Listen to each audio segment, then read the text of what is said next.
Mind कंट्रोलद्वारे इतरांना मदत, प्रारंभ आणि अनुभव निबंध. सिल्वा माइंड कंट्रोल पद्धतीमध्ये इतरांना मदत करण्यासाठी परिपूर्णता येण्याची वाट पाहणे आवश्यक नाही. अगदी ध्यान आणि कल्पनाशक्तीच्या सुरुवातीच्या टप्प्यात असतानाही व्यक्ती काही प्रमाणात प्रभावी परिणाम साधू शकते. जीवनातील अनेक संधी अशा असतात ज्या अत्यंत नाजूक संतुलनावर उभ्या असतात. त्या संतुलनाला थोडासा सकारात्मक धक्का दिला तरी परिणाम आपल्या बाजूने वळू शकतो. म्हणूनच योग्य वेळेची वाट न पाहता प्रयत्न सुरू करणे महत्त्वाचे ठरते. लेखकाने स्वतःच्या अनुभवातून हे स्पष्ट केले आहे की त्याने माइंड कंट्रोलची पूर्ण विकसित पद्धती तयार होण्यापूर्वीच उपचार कार्य सुरू केले होते. त्यावेळी त्याच्याकडे कोणतीही ठोस पद्धत नव्हती. तो वेगवेगळ्या तंत्रांचा प्रयोग करत होता. काही वेळा यश मिळाले, तर काही वेळा अपयश आले. परंतु त्याने प्रयत्न थांबवले नाहीत. याच सातत्यामुळे त्याला हळूहळू यश मिळत गेले आणि तो आपल्या परिसरात एक प्रभावी उपचारकर्ता म्हणून ओळखला जाऊ लागला.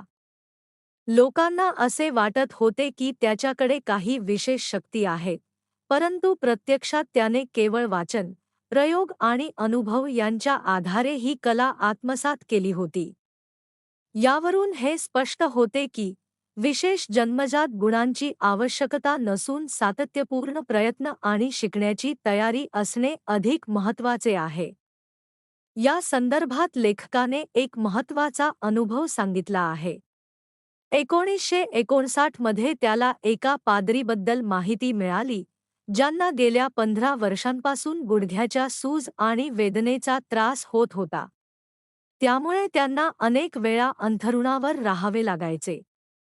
या शारीरिक वेदनेपेक्षा त्यांना अधिक त्रास होत होता तो धार्मिक विधीमध्ये गुडघे टेकता येत नसल्यामुळे. जरी त्यांना धार्मिक सूट, डिस्पेन्सेशन मिळाली होती, तरीही त्यांना मनातून समाधान मिळत नव्हते.